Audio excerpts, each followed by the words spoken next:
Good evening. Good evening. That works. So my name is Tahira Hira. I am an executive assistant to the president here at Iowa State University. I'm also a professor of personal finance and consumer economics, which makes tonight's lecture of special interest to me. This is the second annual Greater Iowa Credit Union Business Lecture, sponsored by the Greater Iowa Credit Union, the College of Business, and the Committee on Lectures. Now, who decided to turn the lights off on me? We are pleased to welcome one of the country's leading expert in consumer finance education, and that is Maxine Sweet. Maxine is the Vice President of Experian North America's public education organization. She leads Experian's consumer education, community involvement, and corporate responsibility teams. She represents Experian in its national education programs, such as the Jumpstart Coalition for Financial Literacy and Life Smarts, which are both aimed at giving students the tools they need to be smart with credit. She's internationally recognized and highly visible. I have known and worked with Maxine for about 25 years, and she is the best corporate educator I have seen. She's known throughout the world as being caring, insightful, and forward-looking. As technology has evolved, so has her approach to education. And very important for people like me, she is a great supporter of those of us who work in academia. Maxine and Experian sponsors many educational events set up by academics, nonprofits, and or state agencies. Experian can be very proud of having a consumer education program that is among the very best in the corporate world today. And they can be very proud of the work Maxine does on their behalf. And tonight, we have the pleasure of hearing her in person as she presents Good Debt, Bad Debt, How to Live Credit Smart. Please join me in welcoming our Greater Iowa Credit Union Business Lecturer for 2011, Maxine Sweet. That was awesome. Thank you.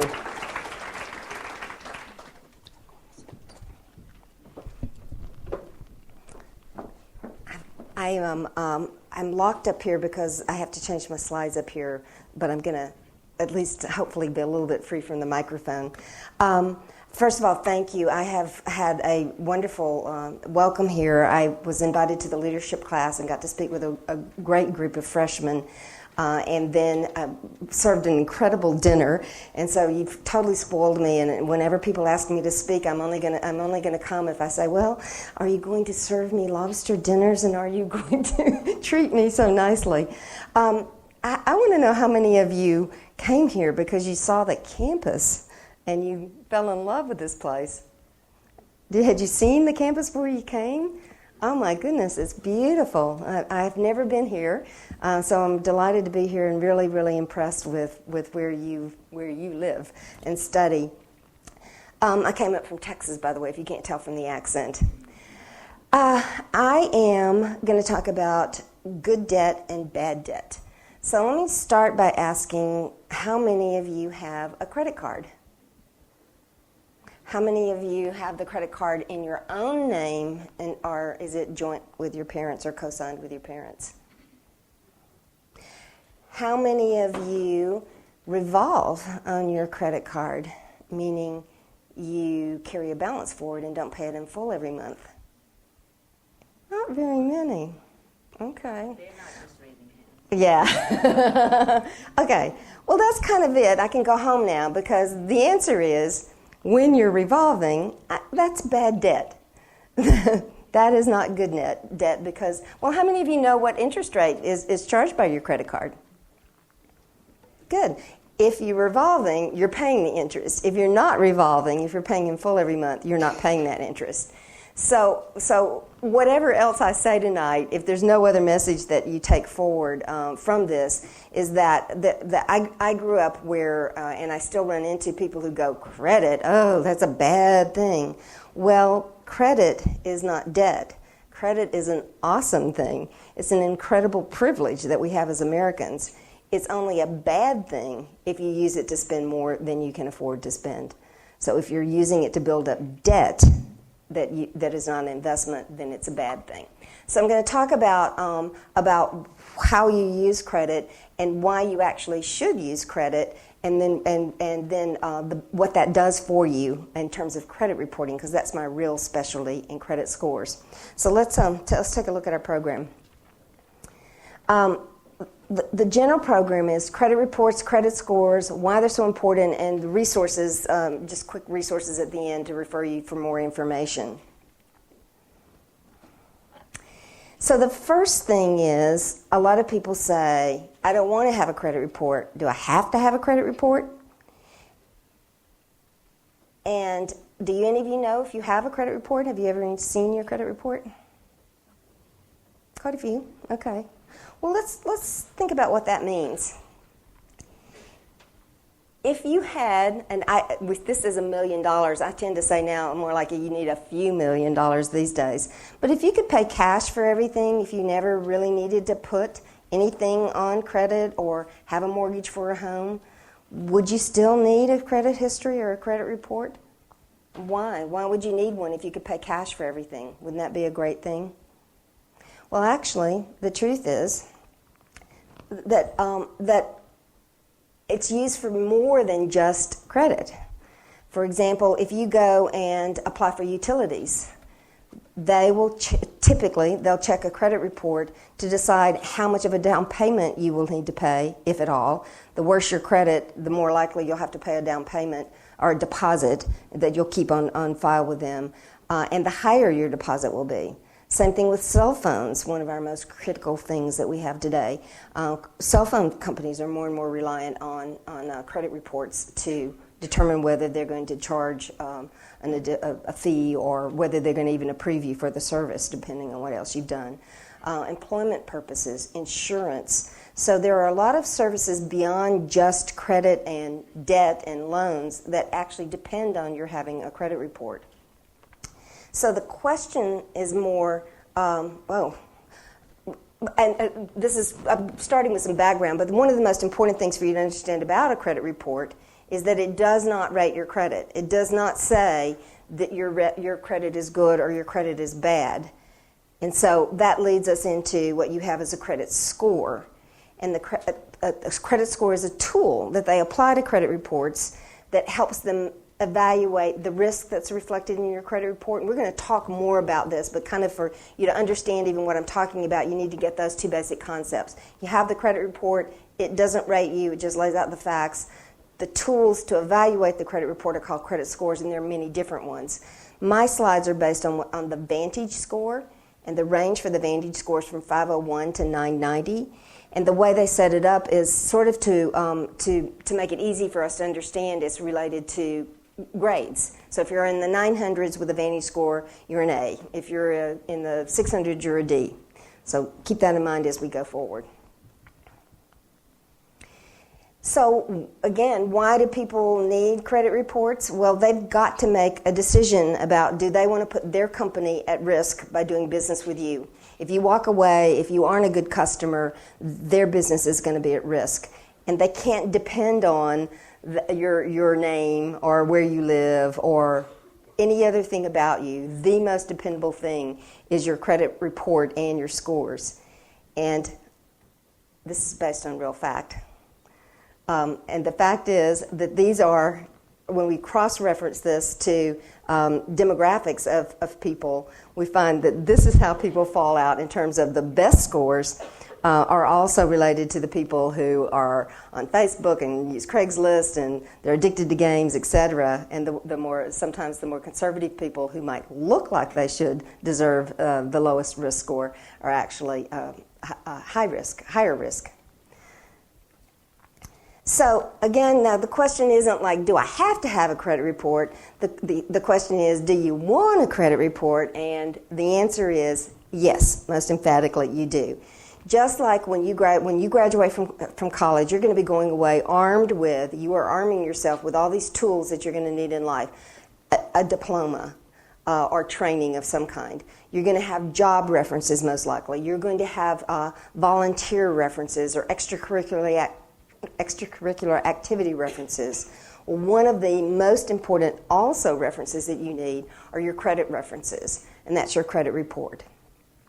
So again, they're used not only for lending decisions, but for all these additional services that we have in life, and also for applying for apartments. Have any of you run into that in applying for an apartment, that they wanted to pull a credit report? And sometimes they wouldn't let you just sign the lease if you didn't have a credit history, that they required your parents to co-sign. Well, I get complaints from kids whose parents say, I'm protecting my kid from credit because credit's a bad thing, so I'm not letting him have a credit card at all. He's using a debit card, he's not going to get into that credit card debt, and you know, I'm taking care of my kid. When I say, and did you like protect him from drowning by never teaching him to swim? Because at some point, he's going to need to get in the water. He's going to need to know how to swim, because so much of our lives need a credit report. So what I say to parents is just the opposite. This is exactly the time you should be getting your young adult a credit card, but don't just give it to them and then turn them loose and don't help them understand what's involved with it. Teach them about how to use it and how to pay in full every month so they start building those credit references. It's one of the most important. We teach our kids how to dissect a frog, but we don't teach them sometimes how to balance a checkbook or build a strong credit reference. So that's what I'm here today, talk to you about. Okay, so how do you start? You know, it's almost as bad to have no credit history as to have a bad credit history, you know, because if you have a bad credit history, at least you can keep paying or turn it around or pay down your debt and recover. But if you don't have a credit history, what you'll find is you can't get one. It's hard to start. So for many people, the way you start, the best way to start is with a credit card.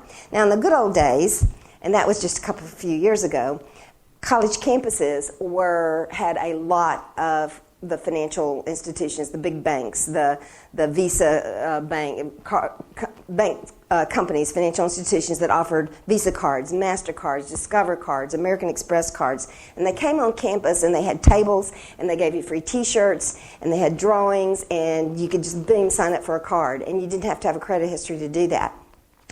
Okay, so why did they do that? Well, they wanted you to become a good customer with them, even though, quite honestly, you wouldn't be very profitable to them because most of you don't have very significant income. You don't charge that much to bring them a lot of fees to make the card profitable for them. But you have the great potential because you're college students, you're going to graduate, you're going to go out and have successful careers, and then you're going to be really profitable customers, and they want you. So they were kind of investing in you at that point, getting you on board so you would stay with them through the long haul and be a good customer with them forever. Okay, but what happened? Some students took the cards and ran up debt, bought pizza for everybody, went to spring break trip, bought a new computer, whatever, and they ended up in thousands of dollars of credit card debt. Bad debt, not good debt. So what happens when students do that and they say, I didn't know any better. I didn't buy that for my kids, by the way. They couldn't use that excuse with me. Sure, you knew if you charged it, you were going to have to pay for it. So don't try that. But the fact is that too many kids were getting in trouble. So what happens when we are concerned about our young adults?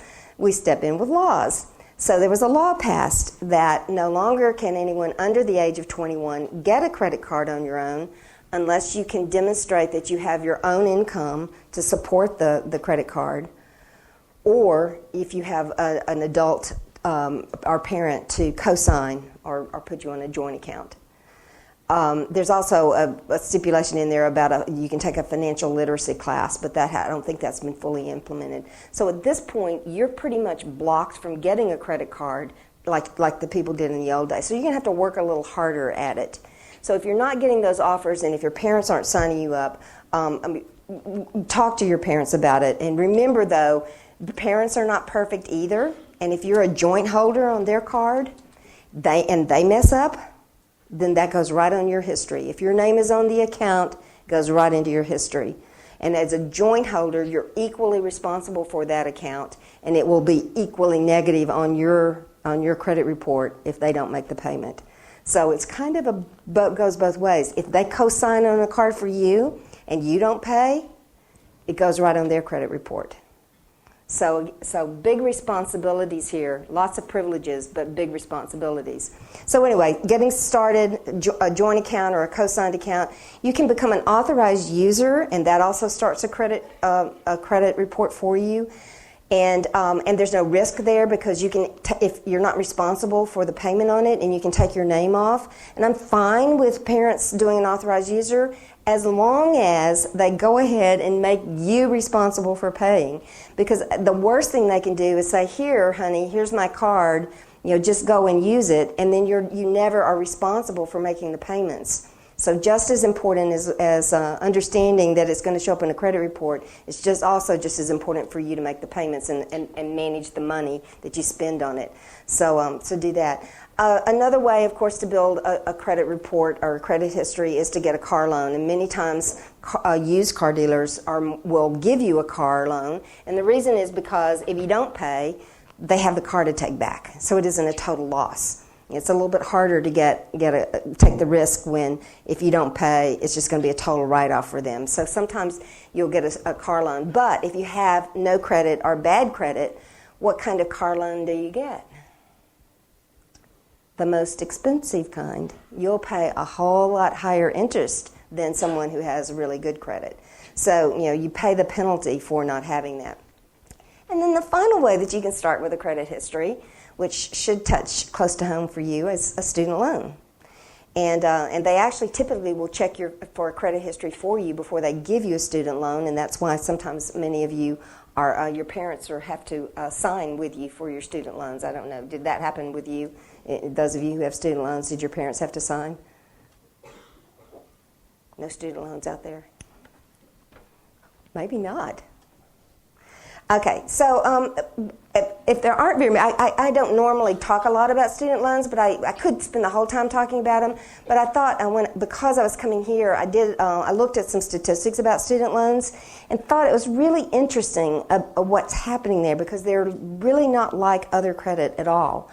One is, you'll notice pre-recession, like 2007, 2008, credit card debt started rising when the recession hit and things went really south.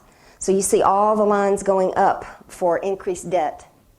Then you notice, though, that about a little way into 2009, 2010, all the debt started going down. And what happened there is everybody got a little concerned about the economy. And as a whole, across the nation, a lot of families have been paying down their debt, pulling in, being more conservative, trying to deal with this uncertain situation. And so every single category of loan has been going down since that time, except student loans. They're the only ones that are up. They're the red at the top, if you can't see the colors. So it totally trends different from everything else. The other thing that happens is that if there are late payments on people's credit reports, most of the time it's just one missed payment or 1 days, if you miss one 30-day payment, and then they'll catch up. And so it's the smaller number are the ones that go highly delinquent, like 60 days, 90 days, or go all the way to a charge-off. Just the opposite with student loans. Student loans, there's a higher percentage of severe delinquencies than there is at 30 days. So what that says is that the people who start missing payments just never start making them again. They just kind of go all the way into a derogatory situation, which is very different from the rest. And then this I pulled out because this shows that the average loan amounts went way, way down during the worst of the times. This is the bottom there, if you can't see it, is like 2009, 2010, right in there. They're starting to trend back up. And notice the average scores for approving student loans. Student loans have the highest percentage of subprime. If you're prime, you're super prime, you have the best scores and you'll get the best rates and the best terms. If you're subprime, you'll get the lowest rates. So student loans have they're the highest percentage of subprime scores are in student loan category. So that's a little scary. That means that a lot of people who are high risk are taking out student loans. The other thing that isn't shown in these slides that was of interest is that the outstanding debt for mortgage loans, overall outstanding debts, even though the amount of each loan here went down and is still not back where it was, total student debt is the second highest category of debt, right behind mortgages. And that's a big change. It used to be like fifth in terms of size. And one of the speculations on why that's happening is because people are spreading out their payments longer and not paying them off as fast. So you have those old loans that are still there with their balances, and all the new loans keep getting added on. So student loan debt keeps piling on. And I think you may be aware that part of the health care reform, they cut out some of the government insured programs for backing student loans. So a lot of the student loan market dried up. A lot of the banks are no longer in that market. So what that means to you is that the student loan market is more competitive. You may have to pay higher interest rates than your counterparts used to pay in the past for your student loans. And you might be competing against people who have better scores, and therefore they'll get the loans and you won't in a tighter market. So anyway, that's kind of an aside, but I just thought interesting about student loans. All right, now what I want to do now that I hope I've gotten your attention that credit reports are really important and you really want one and you want a good one, I'm going to talk to you more about the basics of credit reporting, and I'll kind of go fast through this. It's not that complicated, but it's just sort of hitting the highlights of things everybody should know about credit reports. The first is just simply what's in there. Some people think there's a lot more than there is. You can basically think of it as four areas. One is your identifying information, and that's simply to identify you, to prevent fraud, and for us to link all of your information to you. So that's really important for making sure that we have that, so that if you open a new account, we can make sure it gets added to your credit history and not Maxine Sweet that lives in Minnesota instead of in Texas. Okay, the next is the most important part of your credit history, and that's your account history. And that's where you open an account and they will report the type of account, who has it, your original balance, and just as importantly, how you are paying it each month. And that's the heart of your credit report. That's where your points are made or are lost for the most part, is how you manage those accounts. And we'll talk a little bit more about that. The next section you want to never have, because if you have a public record item, it's a negative. It's a major negative, because the only public record items are of a financial nature. So that would be a bankruptcy, a judgment, a personal judgment, or a tax lien. Okay, so anytime you have a judgment, a public record item on your credit history, you're going to have a very poor score, a high risk score. The next section are inquiries, and that's a record of anyone who accesses your credit report, including you. If you access your credit report, we capture an inquiry of that. If any company accesses your credit report, we capture that. So when you get your credit report, you will fully know who's had access to your credit. And then the final thing are dispute instructions, which we'll cover a little bit too. But the main thing is that everything now is online and instant and so much easier. So everything moves much faster if all your ID information is correct. Just as important of what's in there is what's not in there. And again, a lot of misperceptions about that, but it does not include criminal background, medical information, buying habits. It doesn't say when you used your Visa card whether you used it to buy a diamond ring or whether you used it to buy gasoline for your car. It just shows what's owed on your balance, the amount owed on your balance. So it's not at the transaction level. That makes sense? We do not have bank account information or or real estate or stock or assets or anything. I mean, I get calls from some consumers who are really upset because they can't get approved for a mortgage because their credit history is really bad, because they've missed payments or they have tax liens or whatever. And they say, but you don't understand. I have $1 million in stocks. And I go, well, why didn't you pay your bills then? Because that's what a credit report is all about. It has nothing to do with what you owe or what you own outside of, or what you own basically outside of your credit accounts. And then the other really important thing is there are no credit scores on your credit report. It is a add-on tool. And if you talk to some of your banks that you work with, or your auto dealer, or your mortgage lender, sometimes they don't even understand that, because when they access a credit report, their company has selected the credit scoring model that they will use to make their decision, and they set their lending criteria against that. They set levels for that particular model of, okay, we're going to approve above this level, and we're going to charge these this much, and we're going to charge these this interest rate, and these this interest rate, risk-based pricing. That's all company specific. But when that front line person that you work with gets the report, that score's right on there. So I've had them argue with me when I say a credit score is not a part of a credit report. They'll say, well, you are some kind of expert. You don't even know what you're talking about. It's right there on every report I get.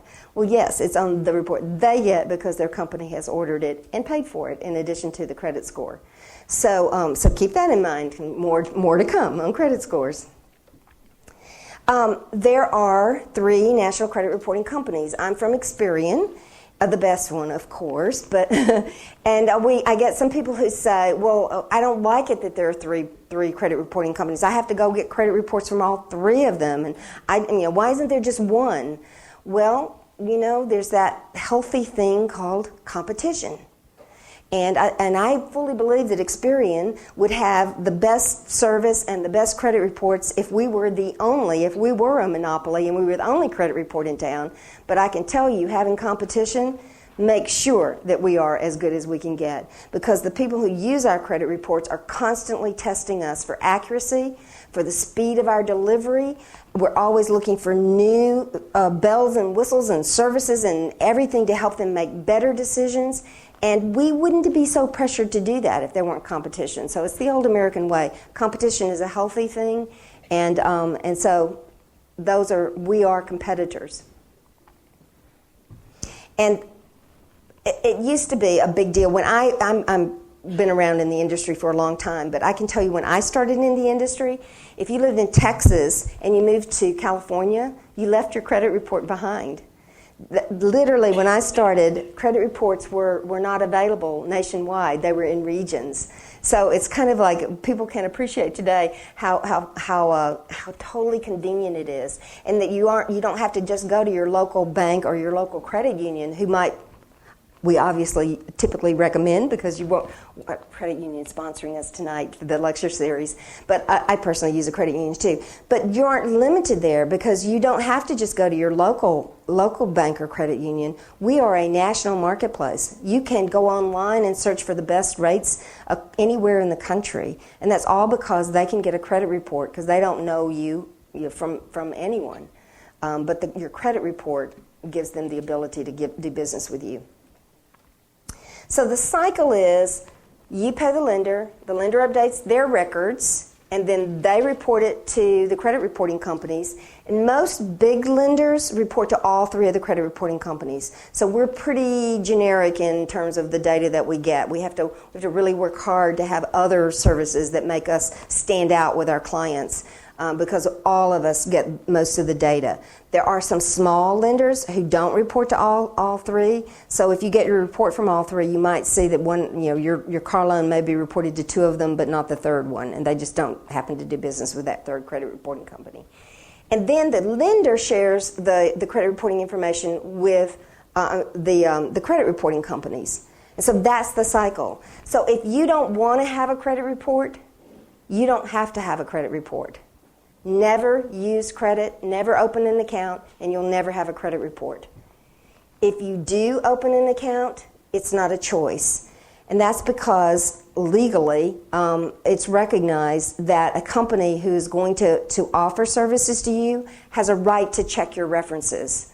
So they have a right to go to your car dealer where you bought your car and check your references, or go to your bank where you have a credit card and check your references. And in the early days, that's literally what they did. They went directly to those sources and checked. So progress, along came a service of the credit reporting company whose role is to collect that data routinely, store it, update it, keep it really current, so that when you get ready to go buy a new car, they don't have to go check your references. They're right there in your credit history. And do you know how long I was just in our data center yesterday? Our response time for providing a credit report was running 0.7 seconds. That's how fast a credit report comes back. And I said, well, okay, what about in point of sale, like in a department store, when they offer you to open a new account and they have to do it on the register? How long does that take? They said, well, it depends on the system, but often it's like 3 seconds. That's all automation and the fact that a credit report, and part of the 3 seconds is not just that it delivers a credit report, but it has to go through their decisioning system of their criteria for, is that an approve or a deny, or at what level do I approve? So we're like a library. We store the data. Companies check our books out when they want to do business. And not just anybody can check out the information. It's not like if you have if you're about to get married and your mother wants to check out that good-for-nothing's credit report to see if he's worthy of her daughter, she doesn't have a right to do that. She can ask you to get it and share it with her, but there are permissible purposes for doing that. The most common purpose, and by far the most used, over 90% of all credit reports are provided for credit reporting purposes. Credit reporting purposes. Granting of credit. That's the big purpose of credit reports. But the next most used reason are what are called pre-approved offers, and that's if you aren't there yet. At some point, ideally, if you have good credit history, you'll start getting those offers in the mail or by phone or whatever, that they'll say, open a Marriott American Express card and win point and get points here, or open a Citibank whatever card. You've been pre-approved or pre-selected for that. Well, you wouldn't be getting that if you didn't already have met their criteria, because they don't want to waste 8 million pieces of mailing to everybody, and then and a bunch of that just be totally wasted going to people who don't have good enough credit to qualify. So not only would it be a huge waste of trees and postage and money, but it also would be a real turnoff, because like, what if they made me an offer and I go, oh yeah, I want that card, and then they go, and then they check, and then they go, oh no, never mind, we don't want you. You're not good enough. So they just never make me the offer if I'm not good enough. So those are pre-approved offers. An important thing to understand about those is that the inquiry that results from those shows only to you. It's never shown to anyone else, and it's never scored. So it doesn't ruin your credit. If you don't want those offers, you tear them up, you tear them in half, put them in the recycle bin. If you you can opt out and take yourself out of the marketplace if you don't want those offers, and the directions are provided in some of the materials that are over on the table if you don't want to do that. The only thing I say is just be cautious, because what you're doing is you're taking yourself out of the marketplace. And I personally have changed cards in the last 5 years. I've changed cards twice to get a great deal on a card and some points that I wanted and all those kind of things. I wouldn't have had that opportunity if I hadn't been receiving those offers in the mail, throwing a lot of them away until I got the right one. Okay, other quick purposes: employment, underwriting, insurance, business transaction initiated by the consumer, a court order, risk of an investor, eligibility for government licenses, and disclosure to consumer. And that's the other area where when the inquiry is created, it shows only to you, does not affect your scores. So the main message in this slide is that credit reporting is not something that's done to you. You are totally in control. It's your information. It's your accounts.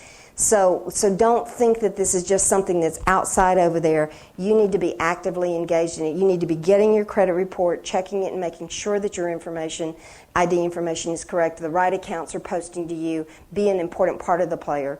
And backing up here, I talked about that they want to check your references and then they might call. Well, that's another great advantage of credit reports. If you do job references and you give people certain names for them to contact and they contact them, do you ever know what they said about you? Do you know whether they said good things, bad things, yes, no, whatever? You never really know. That never happens with credit reports because you have total access to exactly the same credit references that your lenders will see. So it's one of the great American ways of credit. Okay, initiating a dispute, the main message here, the one thing we ask is that you get a current copy of your credit report directly from us before you start trying. We used to just open up the phones and people would call and we'd be struggling, and then it would turn out they would have an Equifax report and that information wouldn't even be on our report. Or they would have a report that was a year old and the information, or 6 months old, and the information would have been updated, bunches of times. Very, very difficult customer service experiences. So all we ask, if you just get the credit report first, then you can do the contact us section, and you can speak to a person if you enter the report number, or you can dispute right online, which is really fast and highly recommended if you can do it. Not only for the speed of it, but also there's no chance that we're going to misinterpret what you're trying to dispute. You're entering it directly. We have 30 days to process a dispute. Now that if you do it online, it's going instantaneously to the creditor for them to check their records. And it also, when it comes back, if they change, if you said I was not late in September and they agree, they check their records and say, oh, we misapplied a payment, and they correct it with us, the dispute system will automatically correct it with the other two credit reporting companies if they report their data there as well. So you don't even have to dispute it with all three. And backing up, one other thing about it, this last bullet, consumers can add a statement of dispute. Remember I said that we're the library, we don't write the book. What we want is a really, really, really accurate report for you. And so if you do not agree with the creditor on what they're saying about you, what we ask is that you talk to the lender and see why. Why are their records not agreeing with what you think the records should say? And try to get it resolved there, because that's the ideal situation. If you can't, then we will report both versions. We'll report the lender's account information, and then we will report a statement from you saying that that I was not late, or that I didn't pay for that carpet because it was faulty and I disputed it and I refused to pay, or whatever the reason is that you did not pay. You don't really want an explanation, though. It really should be a statement of dispute of why you don't owe what was on there. This is an important reminder, although nowadays people are more and more doing everything online, so you're not as much writing, but you still make typos. But this is a real example. JCPenney big headquarters is down the road from me, so I called somebody I knew over there and said, I need some examples to show consumers why their ID information has variations in it. Why that, like people whose name is Dan might have a Don on there. Or Maxine is Maxene as well as INE. And they go, you credit reporting people can't get anything right. How hard is it to spell Dan?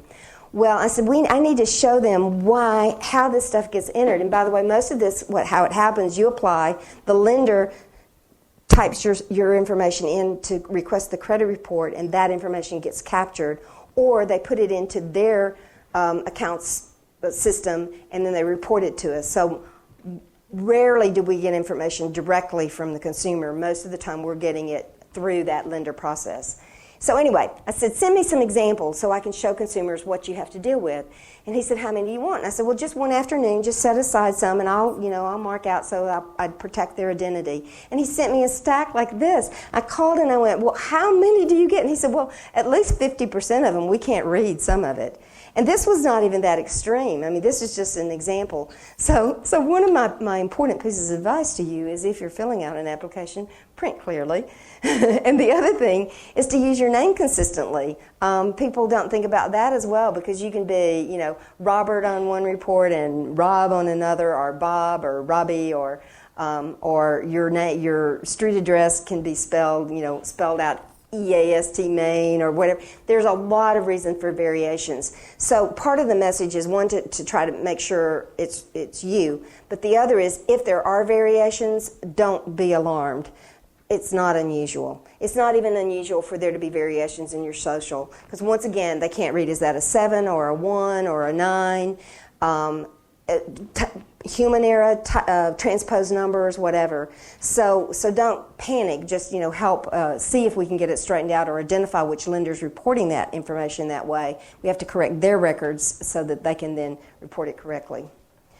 Okay, how long is information kept? A long time. If you stub your toe, it's not going to go away overnight. So quick chart of this. Open accounts will stay on indefinitely, and that's a good thing, because one positive criteria is if you've been using credit a long time. People who have a lot of experience, like me, you learn to use credit, and you tend to use it better. And so having a long history is a positive on your credit report. If you've only had an account open for 6 months, who knows how well you are going to manage credit. If you close an account, it doesn't disappear immediately. It does stay on the credit history for up to 10 years if it's all positive. If there is any negative in there, it will disappear at 7 years, or just the negative part of the payment will disappear at 7 years.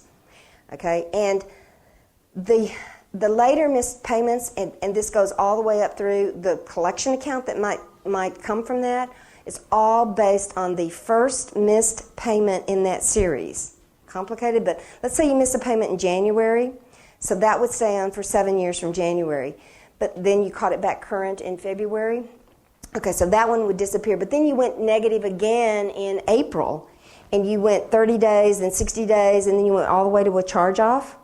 Okay, so what would happen is the January thing would disappear in 7 years from just January, but then the whole closed account, which ended up being closed and charged off, would disappear at 7 years from the April date when you missed that and it became a collection account.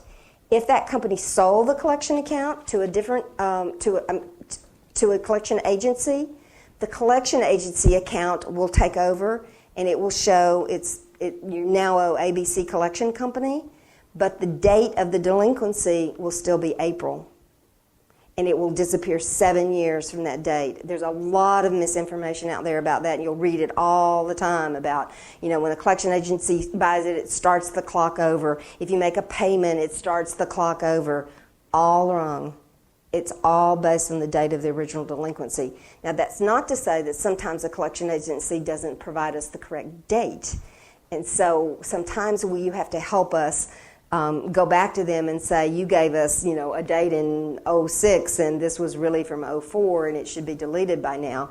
But that's the exception. If they give us the right date, it'll delete in 7 years.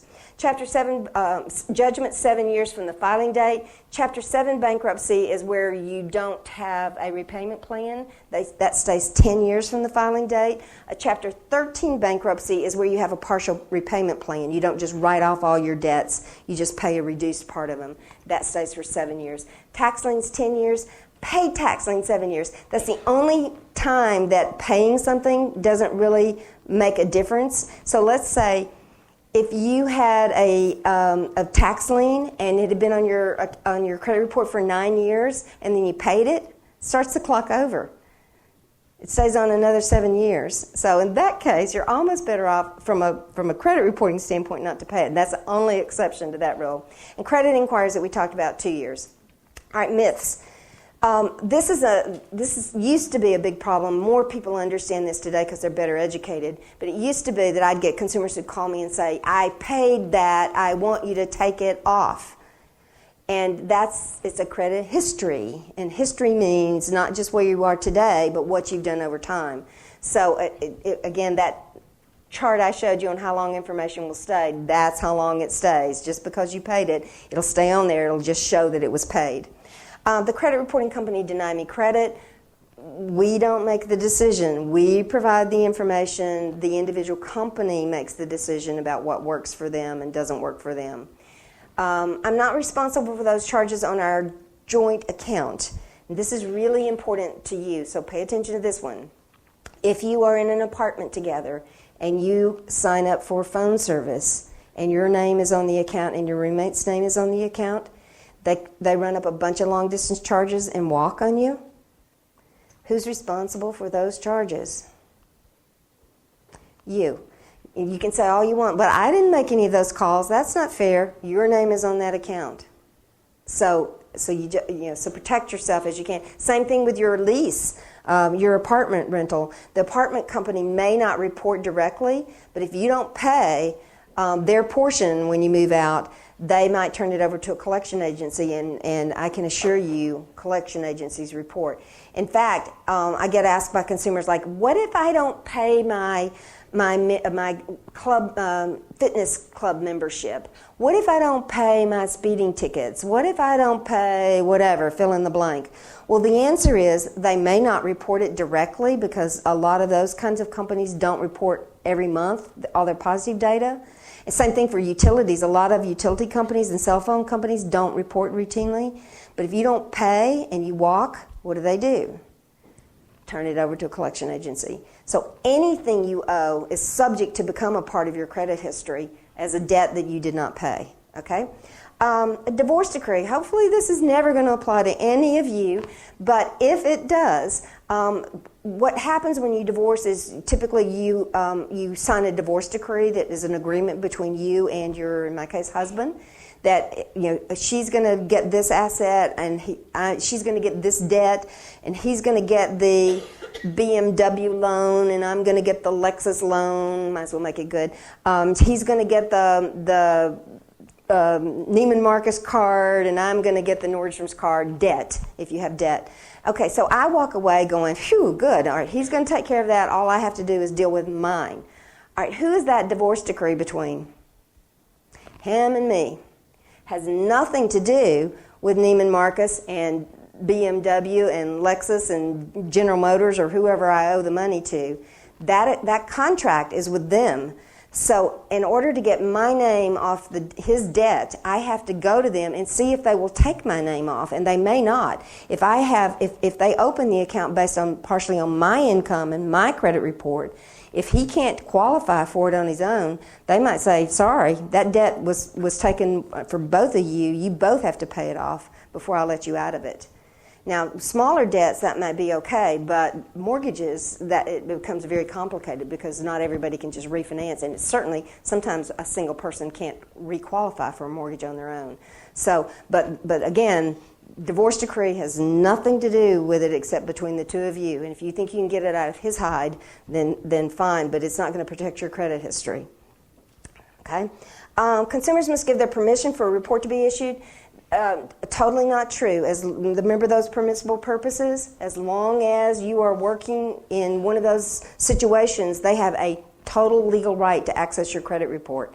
Now, many times applications will say on there that they're going to access your credit report. They don't have to. The only exception to that is if they are going to pull your credit report as a part of their employment decision. They are required to notify you, and not in the fine print. It has to be a separate piece of paper that says that they want to pull your credit report, and you have to sign it to give your permission. So you'll never be surprised for that.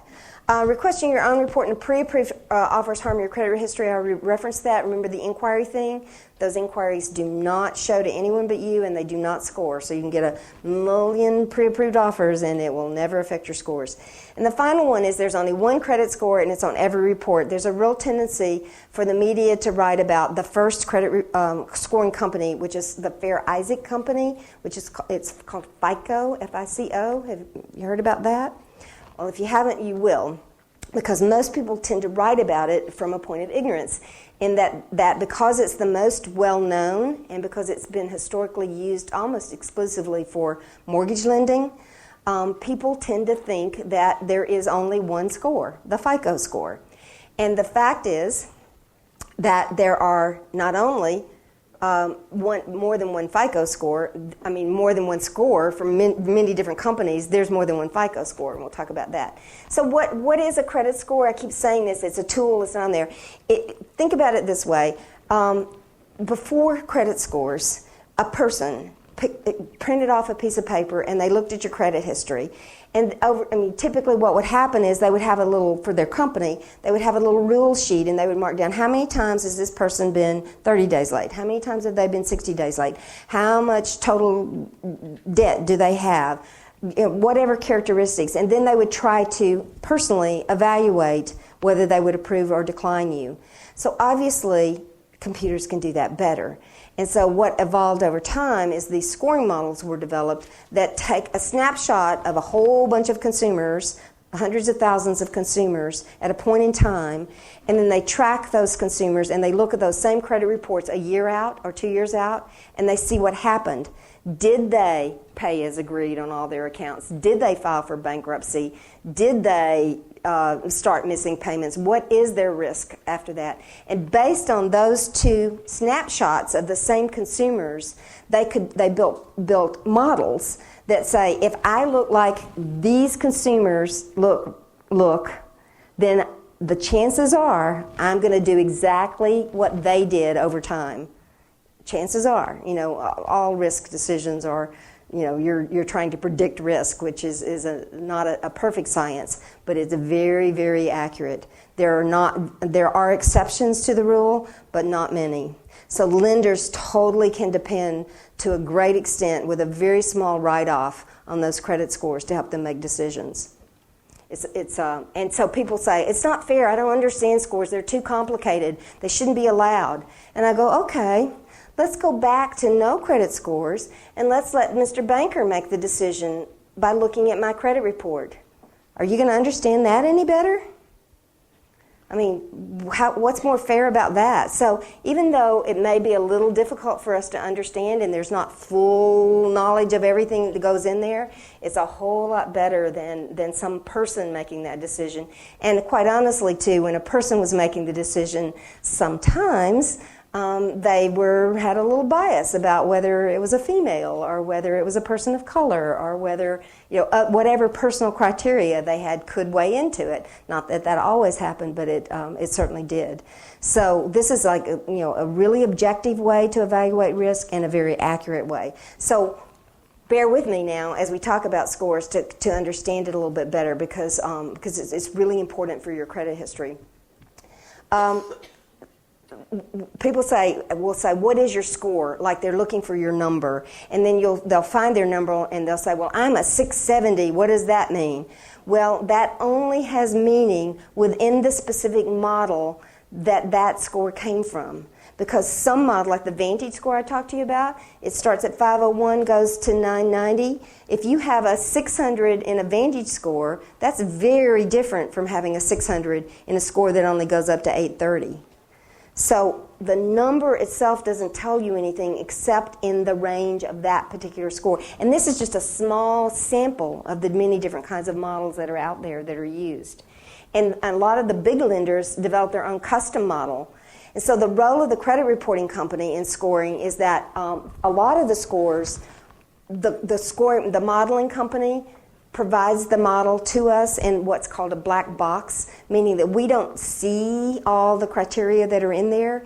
But what we do is if the bank, certain bank says, I want to use the FICO Classic Model V2, then when we deliver their credit reports, we apply that model to the credit report. So when that person out there on the front line gets the report, they're getting it with that score. If another one says, I'm in the auto business, I want the Experian Auto Risk Model, then we deliver that model to that lender. Then some lenders, all the big lenders use application processing systems, meaning they put your information in key it in. It goes through this application process. It does this evaluation. It pulls the credit report. It does the evaluation. They have the criteria that says, I'm going to approve, deny. I'm going to approve at these terms. If they deny you, they have to create an adverse action letter that they send to you and tells you why you were denied. All that's done in that application system. Sometimes the score is added there, and the credit reporting company never even knows what score is used. And then sometimes, like I said, it's a custom model that comes from within the bank itself. So we definitely don't know there. So people get their score and they call us sometimes and they're going, well, I got, here's my score. Now tell me what that means and relate that score to me. And we're going, we don't have access to that score. We don't see a score. We just see your credit report. Okay?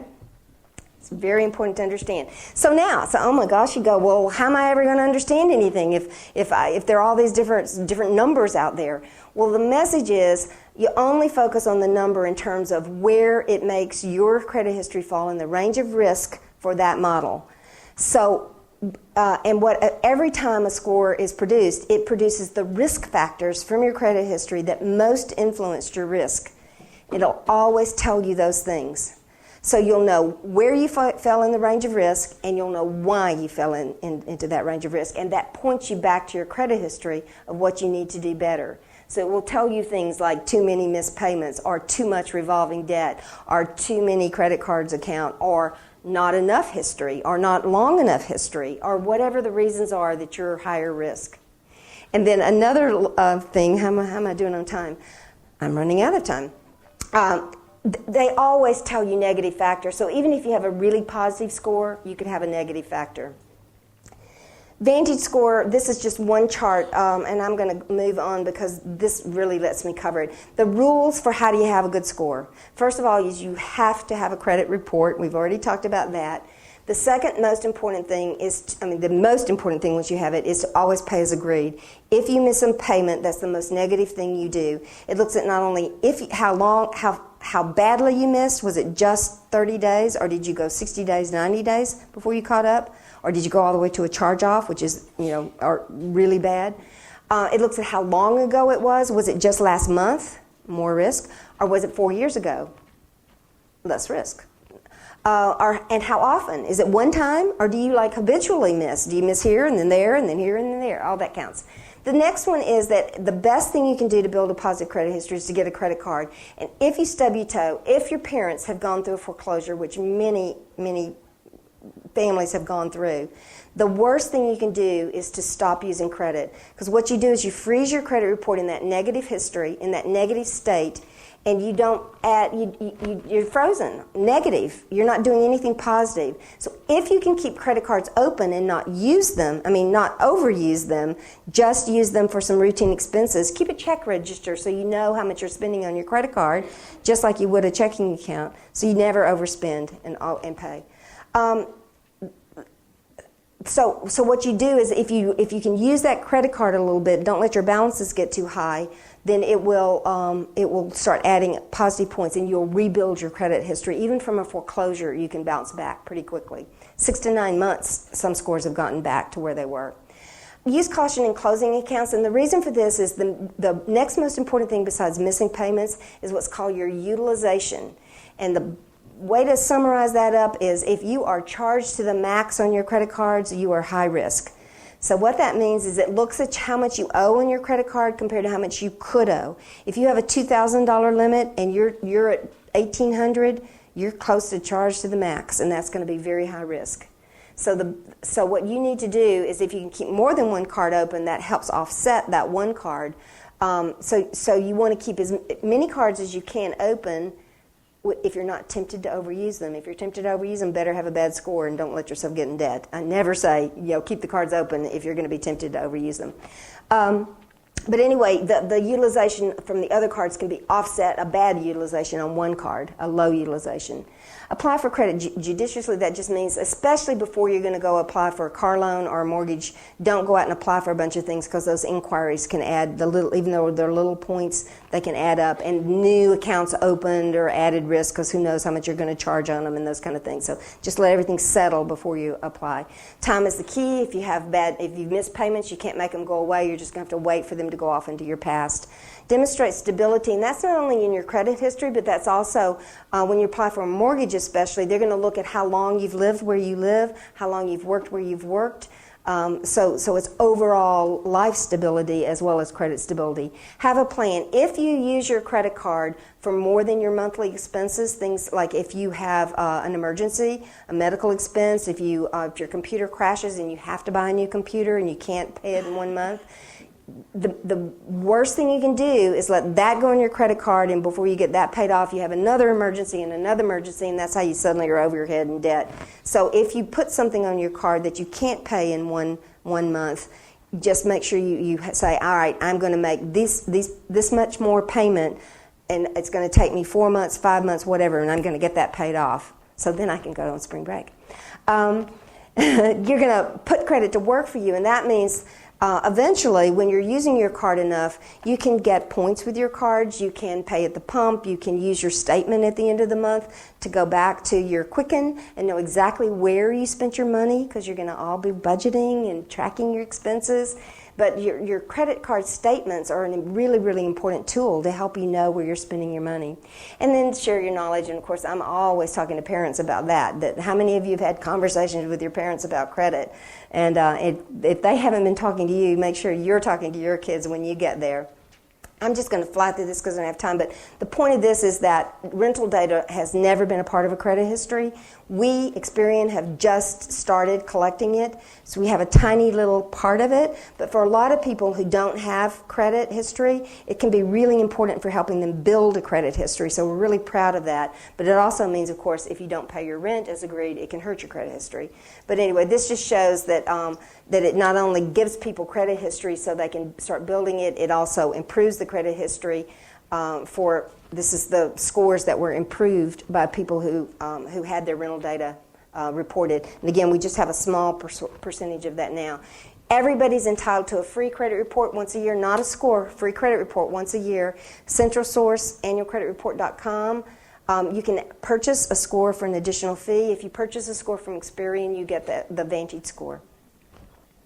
The last page are resources, which, it's a build. The free credit, the annual score, annualcreditreport.com, but the main one is that Experian.com's credit education/credit education. And then the one that didn't get on here that's fairly new is it's a Live Credit Smart, just all run together, livecreditsmart.com. And what we've just done is a state of credit, and we've looked at average credit scores across the nation, so you can look and see how where you live compares in terms of average scores, and then just some other resources for you. Okay, so, and we're partners, in, as mentioned earlier. So if there's no other message that you've taken away tonight, there's just one thing that I hope that you got out of this, is that credit is not debt, not necessarily debt, and credit is not a bad thing. It's a bad thing if you use it to spend more than you make. And so with Darth Vader, the choice is yours, that you can choose to use credit wisely, or you can choose to let it get yourself into really, really big trouble.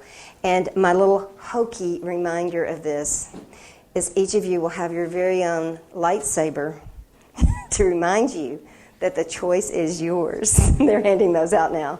Okay, I think we're ready for questions. Sorry, I'm sure I've talked you to death, and y'all hung in there really pretty well. So hopefully I've answered every question you ever have. There are 2 brochures on the back table. One is called 12 Common Questions about credit reporting, and it'll answer a lot of that. And then the other one is about credit scores. We have a mic. Will I date myself if I do this? A quick question before you go. Let's say you're at Hy-Vee and you're paying for those groceries with a debit card, and they give you the choice of bringing it up as a debit or a credit transaction.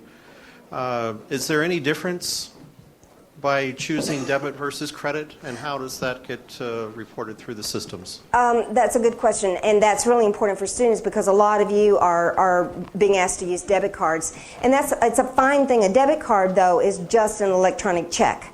And checking information is not a part of your credit history. It is not a, how you manage a debt or something that you're going to have to pay later. So it will never be a part of your credit history. If you choose credit, then it will show up on your statement at the end of the month. You have to pay it at the end of the month. And so therefore, it will get reported on your credit history as a part of a credit account. So you're building those credit references. But if you can't manage credit, don't use it. It's better to have no score than to have, like I said, to have debt that you can't manage. I have a question. About slide 20 or 19, somewhere around there, you added the credit cycle.